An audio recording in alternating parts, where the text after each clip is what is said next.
A father's story as told to his son, written by 동표 page 11. Moved soul. When I was in the 5th grade in 1955, we moved to Seoul because my father was transferred there. Seoul was no less scarred by the war than Gwangju. As the train crossed the Han River Bridge, we could see bombed and destroyed buildings everywhere. Once you got off at Seoul Station, you could see buildings burned and buildings pockmarked with bullet and cannon holes. I transferred to Jongno Elementary School, which was located just off the Jongno intersection behind the Standard Chartered Bank building. The site where the bank is now was vacant at the time. Across the street where Jongno Tower is now, fashion department store was half standing. The department store had been bombed and only half of it remained standing. A tramcar rail track in front of the department store had also been bombed, and about a meter-long piece of iron was sticking straight up. The burnt and abandoned buildings were contorted and ugly, but there were too many more pressing matters to attend to at the time. Nonetheless, it was eerie and depressing to see the capital city gruesomely decorated by the war. There are many traditional Korean-style houses, tiled roof and all around the school.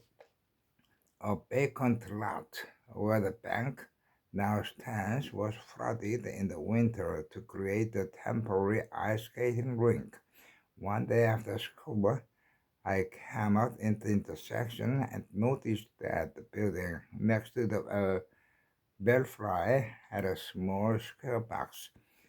Curious, I walked over. It was a television, and I was fascinated.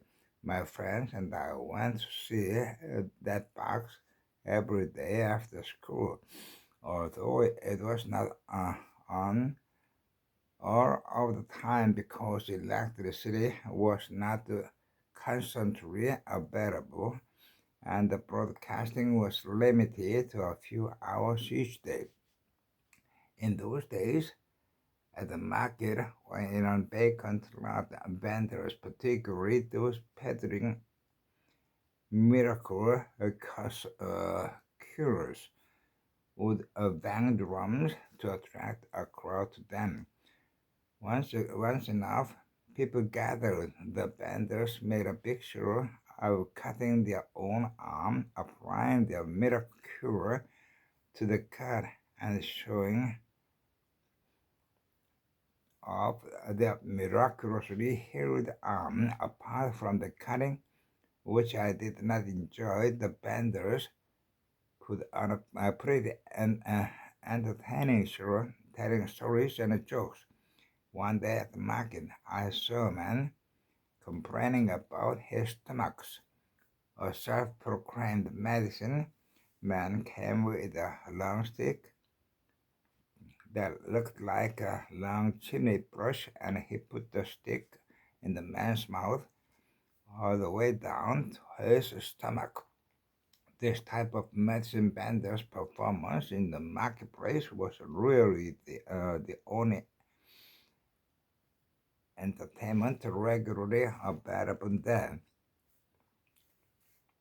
Page 12. Everybody was poor. Looking back, I might try for the basics, such as food, clothing, and shelter when extremely short supply. Conditions were generally unsanitary. There was no indoor plumbing, so bathrooms were outhouses, and the most common toilet paper was newspaper. Farmers would collect manure to use as a fertilizer and to loam the neighborhood, collecting manure in a truck. Needless to say, the entire neighborhood smelled foul when manure was being collected. We brushed our teeth by putting some salt on our index fingers, and the water had to be collected from outdoor wells.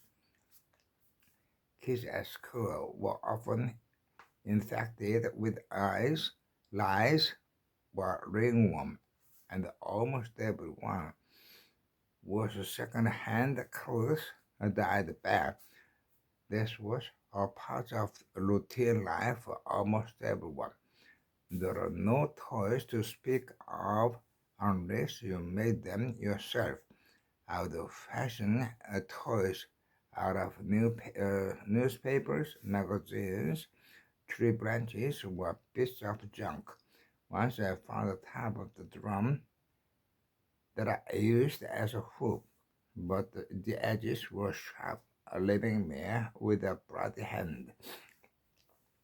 Around mealtime, desperate people, including disabled soldiers and monks, would come out to beg for food, pleading, "One spoon of cold rice, please," or the kimchi, please. Most people ate dark barley, while well-to-do people ate white rice. Begging for food was so common that we learned never to waste food. Frugality to the point of parsimony became a habit. You didn't waste anything. Even after we grew up and were no longer hungry, the habit remained ingrained in us. I once met a Korean corporate lawyer in America who was a few years older than me. He told me the story about how he had come to America to study during the war. For the first time in his life, he got on an airplane. He was shocked by the food served on the plane because each person got a whole chicken. In Korea, no one would butcher a chicken unless there was some special occasion. Even then, one chicken would feed an entire family for days. At first, he could not eat the chicken as he thought of families in Korea going hungry. Then he felt guilty about not eating the chicken because it would go to waste. He gobbled up the chicken quickly and quilted, giving himself a stomachache. I could understand him completely, and almost everyone of that generation growing up in Korea would feel the same. When I first arrived in America, I saved grocery bags. When I went to the university library, I collected used paper to use as scrap paper. Being frugal became a lifelong habit. After the war, the education we got at school was heavily anti-communist and anti-Japanese, and much of what we learned had to with the wars we had been through. We learned military songs such as "Walking Over Fellow Soldiers' Bodies." Popular songs were all about the war and the life after the war, such as "Go Away," 38 Parallel, and "The Farewell" at Busan Station. It was only natural considering what the country had been through. Despite everything, I have a lot of happy childhood memories. We had a persimmon tree at home. When they were in season, the persimmon would dangle from the trees, and the storm or strong wind would cause them to drop on the ground. I would run out, pick them, and leave them to ripen further for a few days before eating them. My grandmother would bring me chestnuts from Tuknyang, which she would roast for me on the leftover charcoal embers. I also have vivid memories of the sound of ironing, which in those days meant pounding out the cloth with wooden sticks as the cloth was laid out on a stone block. The sound was a wonderful memory that I still remember. Page 14, middle school entrance exam. When I went to school, everyone in class was ranked. Even in elementary school, when I moved up to Seoul, I was ranked at the bottom of my class, 63rd among 63 students. To advance to middle school, I would have to take an entrance exam and improve my rank. As the entrance exam approached, I began taking 2 lunch boxes to school every day, one for lunch, another for dinner, because I was studying hard to be able to come home for dinner with my family. Fortunately, my academic rank improved over time, and as graduation neared, my teacher suggested that I try to enter Gyeongbok Middle School. When I first moved to Seoul, I didn't have many friends. There was one person I became close to, but I no longer remember his name.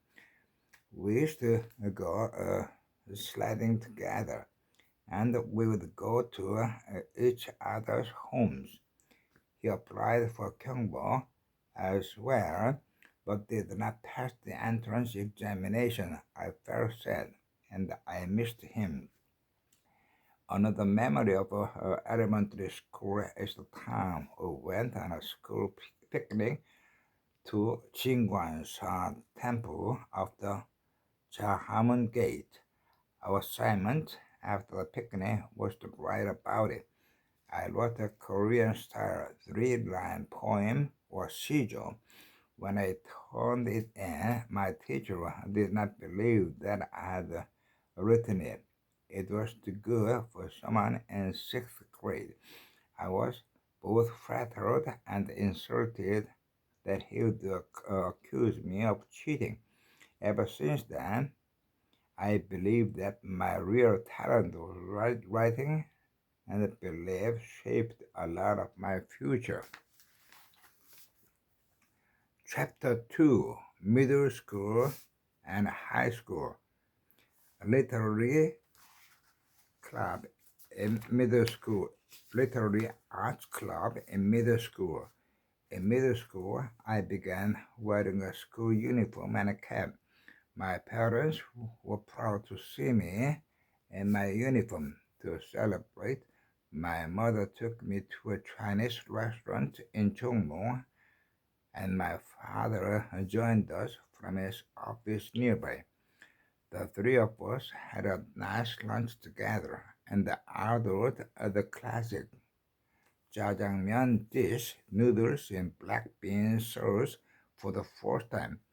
I still remember that day vividly because it really was a special occasion for me to have lunch with my parents without any of my other siblings. My father bought me a wristwatch and a fountain pen. The watch was too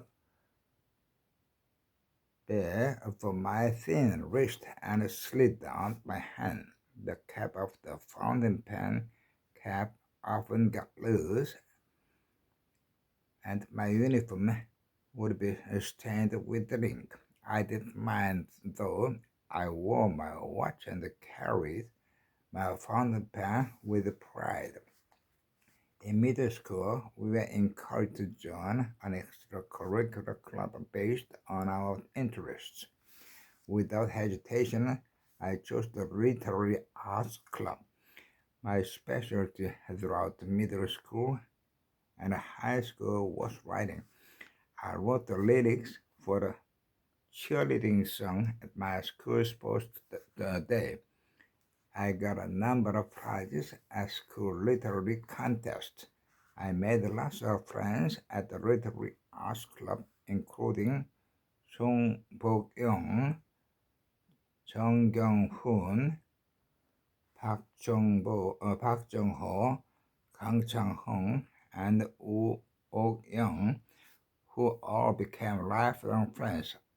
I also met people older than me who went on to become famous poets and novelists such as Park Woo-sang and Hwang Seok-young.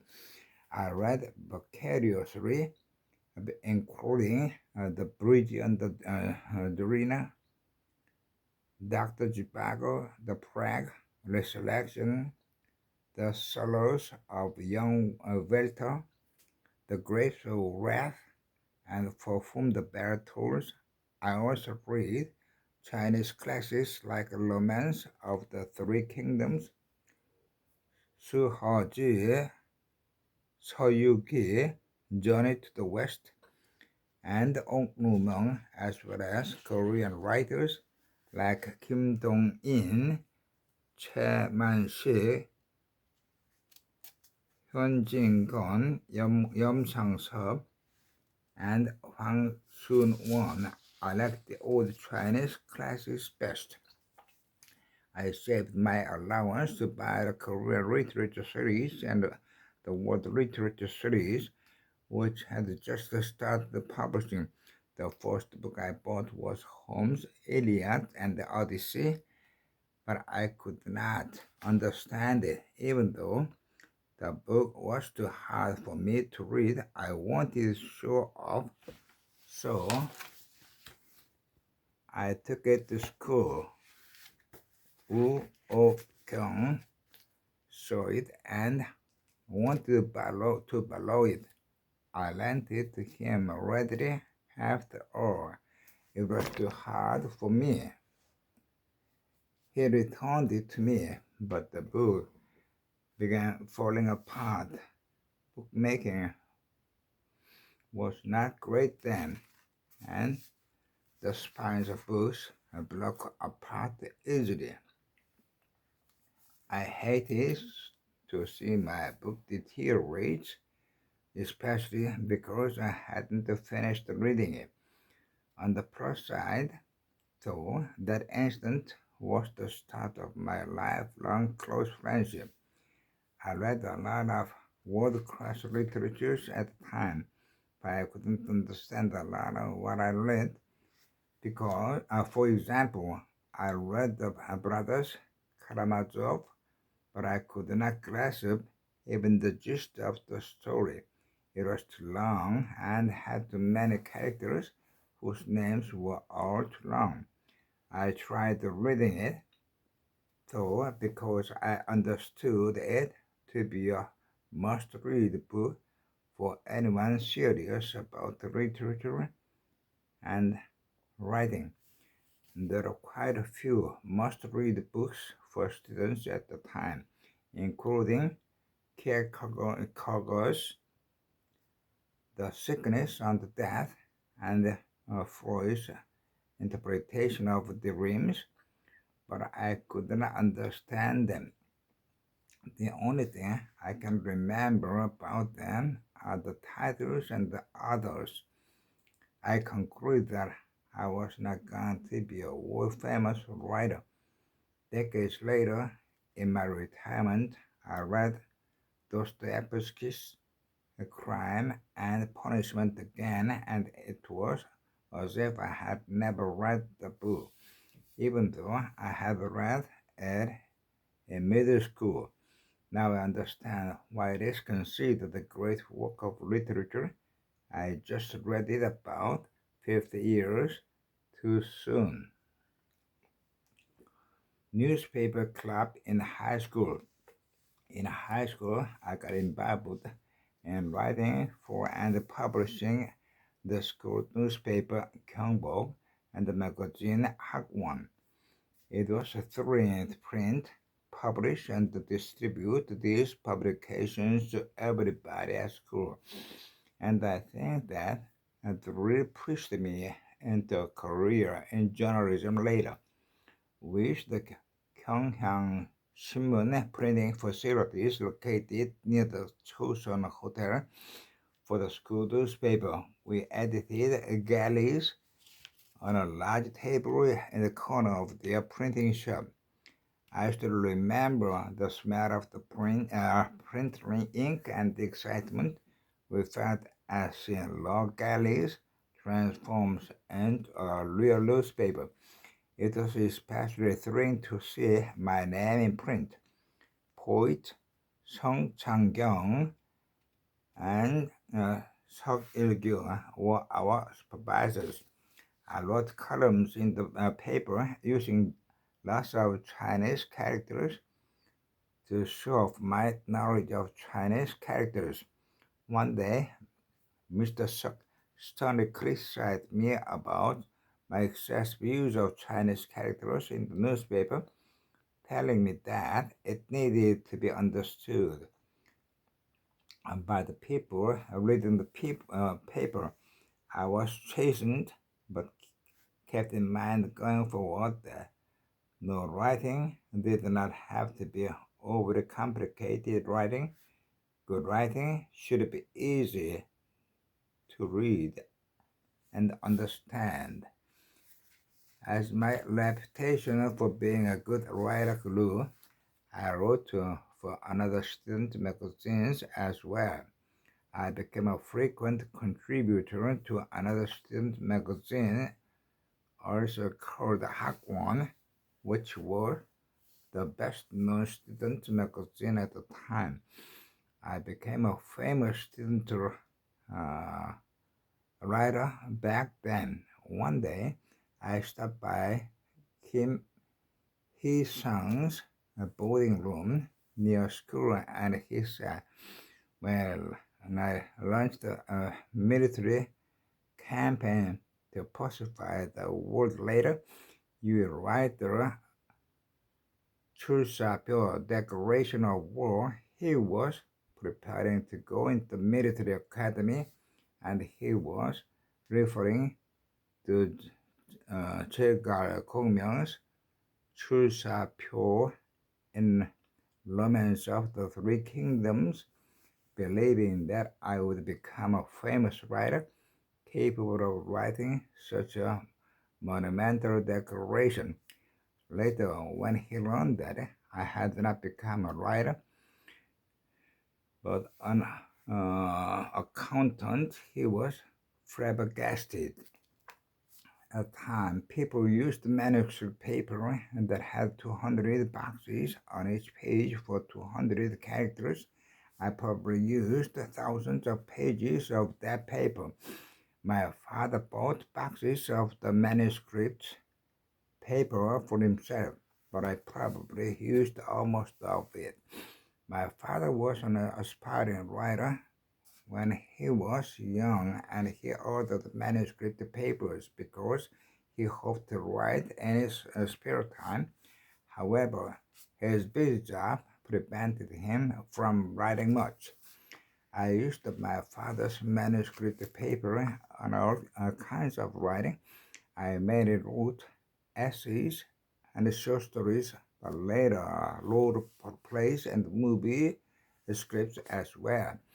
I wrote in all genres except poetry. I often read poetry, but I found poetry hard to understand. I gave up on poetry early and didn't participate in poetry readings in high schools. When essay readings were permitted, I went to the podium to read the beginning and end of one of my essays, the entire essay being too long to read. Some students, writers later became famous poets and novelists, but I did not. I became more interested in non-fiction writing rather than fiction writing when I entered college. April 19th and May 16th. When I was in high school, Korea went through two gigantic political upheavals. The first was the April 19th revolution, and the second one was the May 16th military coup. The April Revolution, which occurred shortly after I began high school, was an uprising of many high school and college students protesting the Lee Seung-man dictatorship triggered by the rigged election of March 1960. A democratic government was established after the April Revolution, but the government was incapable of handling the people's many demands. The country was in constant turmoil. The military then took power by coup d'etat, which was called the military revolution. At the time of the April Revolution, the streets were full of people demonstrating and rioting. My school in Hyoja-dong was very close to the Gyeongmu-dae, or presidential palace, now called the Blue House. I also lived less than a kilometer away, so I was right in the center of the turbulence. I got together with my fellow students in the playground and decided to participate in a demonstration.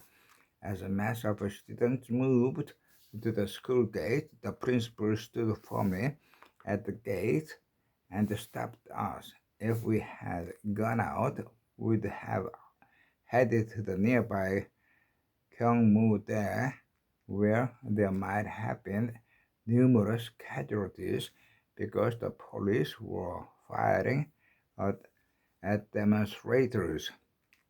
We confronted the principal, shouted a few slogans, and after a fire dispersed. Walking the streets was like walking through the war zone.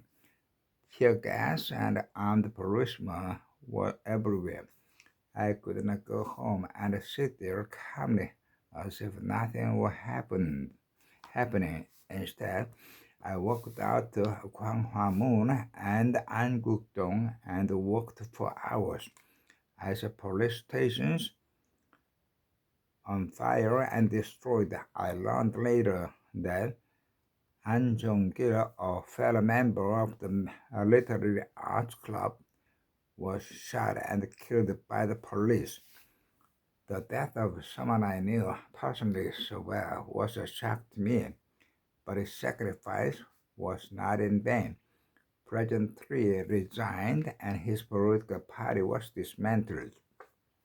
After the successful uprising, the whole nation felt emancipated. Things changed at school as well. A student assembly was formed to listen to the views of the students, and the student body was created to participate in the school's administration. It was time for students to pay attention to the social and political issues of the day. Encouraged by my good friend Lee Hyun-bae, I ran for the student assembly. The election was handled by my class teacher nicknamed Mad Dog. He called for a vote by a simple show of hands. He counted the raised hands, but didn't seem sure whose hands were raised for who. On the first vote, I was too shy to vote for myself, and Mad Dog declared my opponent the winner by one vote. When one of my classmates, Kim Ui-shin, protested, Mad Dog counted again, and I was elected. Then my opponent, Song Jong-hwan, protested, so everyone voted a third time. this time with actual ballots, not wanting to continue watching this circus. I went down to the literary arts club room, where I later learned that I had lost. Matthew, not acknowledging his own fault, called me and Kim Eui-shin in to reprimand us. He hit Kim Eui-shin with his fist in front of all the teachers. Thankfully, Matthew resigned over this incident. Years later, I invited Kim Eui-shin to Ulchi, and we talked about this old incident.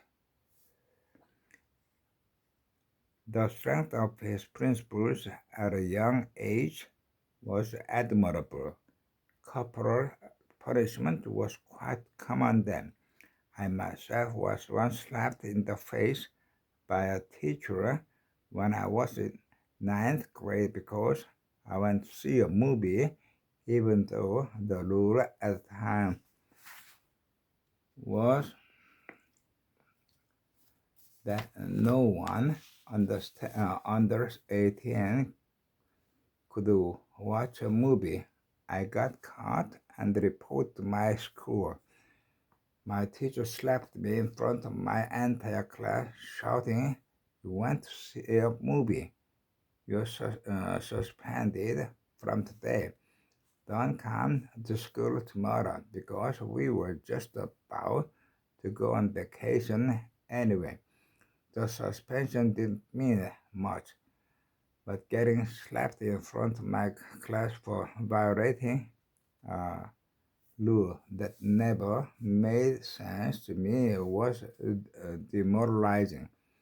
After my initial loss, I was elected the following year to the Student Assembly. Moon Hee-sang, who later went into politics and eventually became Speaker of the National Assembly, became student body president and asked me to be the student activity chair, which put me in charge of the Literary Arts Club, the Fine Arts Club, the Music Club, and the Horticulture Club. I named close and capable friends to head those clubs, including Woo Ok-kyung as head of the Literary Arts Club, and Lee Ji-yeon as head of the Fine Arts Club. In the Students' Assembly, we examined a number of issues, including whether we were paying fair prices for things like reference books and musical instruments.